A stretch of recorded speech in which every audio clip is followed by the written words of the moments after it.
जहाँ परीक्षा है वहाँ मांग का विवेक हो जाएगा कि परीक्षा करूँ कि इस मांग को स्वीकार करने से क्या होगा। बलाबल का बल, परीक्षा का मतलब होता है कि बलाबल का निर्णय करना कि ये कितना शक्तिशाली होगा मेरे लिए, कितना दुर्बल पक्ष होगा, मुझे क्या स्वीकार करना चाहिए। मैं देख रहा हूँ वर्तमान समाज की समस्या को, स्थिति को, ये अस्वीकार की शक्ति तो कम होती जा रही है। बहुत बार समाचार पत्रों में आता है कि रिश्वत लेते रंगे हाथों पकड़ा गया। अगर अस्वीकार की शक्ति हो तो भला एक बड़ा अधिकारी और रिश्वत लेते हुए उसे पकड़े तो कितने शर्म की बात होती है। पर अस्वीकार की शक्ति नहीं है।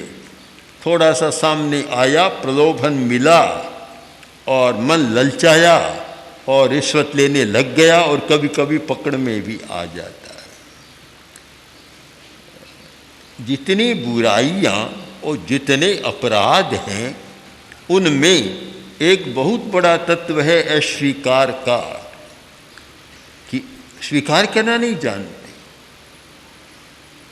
और अस्वीकार करना भी नहीं जानते कि कब स्वीकार करना चाहिए, विवेक है ये, और कब अस्वीकार करना चाहिए।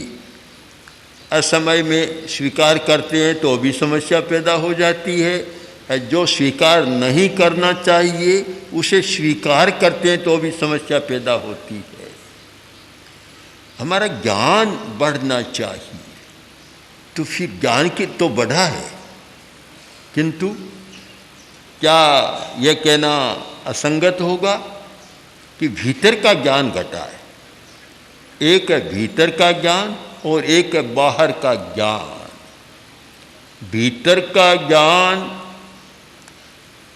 ध्यान के द्वारा प्राप्त होता है, एकाग्रता के द्वारा प्राप्त होता है, चित्त की निर्मलता के द्वारा प्राप्त होता है और शुद्ध लेस्या के द्वारा प्राप्त होता है। जिसका आभा मंडल पवित्र होता है उसके भीतर से ज्ञान प्रकट होता है।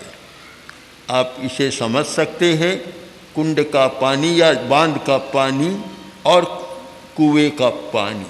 कुएं का पानी का स्रोत भीतर में होता है, वह वर्षा से नहीं आता, और बांध या कुंड होता है टंका, उसका पानी ऊपर से, वर्षा का पानी बाहर से आता है, बस जितना आता है समाप्त। कुएं का पानी तो बराबर चलता है, वर्षों तक चलता ही रहता है।